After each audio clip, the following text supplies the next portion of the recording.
मांगे पूरी करो, पूरी करो, पूरी करो, मांगे पूरी करो, पूरी करो, पूरी करो। सकारात्मक है सरकार और दरवाजा खुला है। तो हम चाहते हैं कि कौन सा दरवाजा खुला है ये स्पष्ट किया जाए।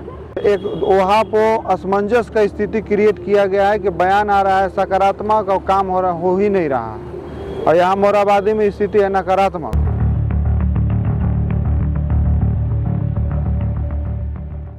सहायक पुलिसकर्मी अपनी न्यायिक मांगों को लेकर अनिश्चितकालीन धरने पर बैठे हुए हैं। इस संदर्भ में मुख्यमंत्री हेमंत सोरेन ने अपने वक्तव्य में कहा है कि झारखंड सरकार सहायक पुलिसकर्मियों के प्रति सकारात्मक है और उनके लिए दरवाजे खुले हैं।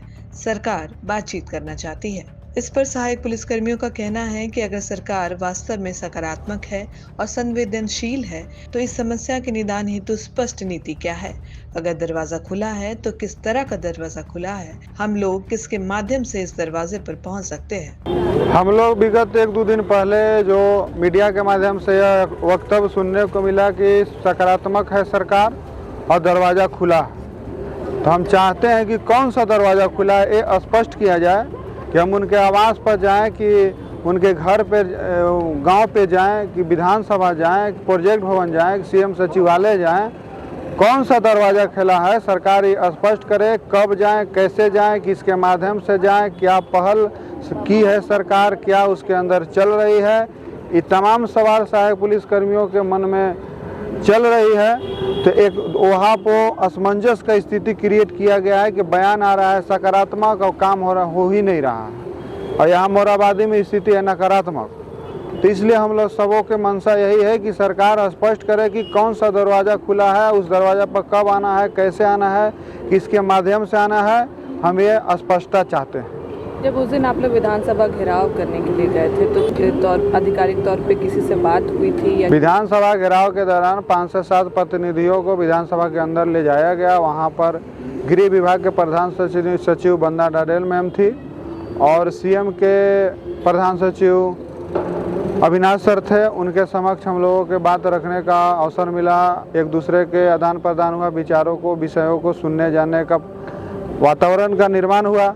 हम लोगों ने अपना दुख दर्द 2-7 सालों से परिस्थितियां उत्पन्न हुई है उसको उनके समक्ष रखें।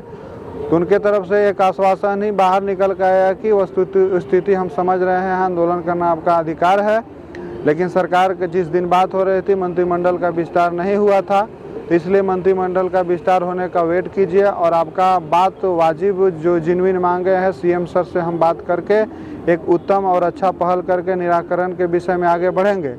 तब तक अभी कुछ भी विषय सरकार स्थिर नहीं हो जाती है, हम 1 दिन 2 दिन 3 दिन में स्पष्टता से यही दे देंगे ये कहने की स्थिति में नहीं है, लेकिन सरकार का विस्तार और परिस्थिति का वेट कीजिए, बाकी विश्वास कीजिए कि काम होगा। एक कुल मिला के आश्वासन ही दिया गया। सीएम है राज्य का और उनका ऐसा प्रोटोकॉल भी एक उत्तम क्वालिटी का होता है, तो उसके माध्यम से यदि डायरेक्ट हम जाते हैं तो किनसे हम डायरेक्ट बात करेंगे। बिना प्रोटोकॉल के, बिना माध्यम के राज्य के मुखिया से मिलना 4 सालों से हम लोगों ने बहुत प्रयास किया, लेकिन बहुत कम ऐसा स्थिति बनता है। तो हम चाहते हैं कि उत्तम मंच हो, उत्तम माध्यम हो, उत्तम स्थान हो, उत्तम वातावरण हो और उत्तम रिजल्ट हो।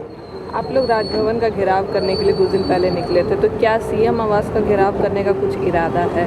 सरकार के जो वक्तव्य आई है वो आशान्वित है हम लोग की वैसा स्थिति या वैसा स्टेप न लेना पड़े, लेकिन यदि यह कथनी करनी में अंतर रही, धैर्य की सीमा खो जाएगी तो मन में एक असंतोष की भावना उत्पन्न होगी, उससे विद्रोह होगा। विद्रोह एक उग्र आंदोलन में परिवर्तन होगा और जो सीएम आवास तक जाके जो वातावरण क्रिएट होगा सकारात्मक या नकारात्मक वो परिस्थिति बताएगी, लेकिन असंतोष की भावना जो व्याप्त बढ़ेगा वो सीएम आवास तक पहुंचा सकता है।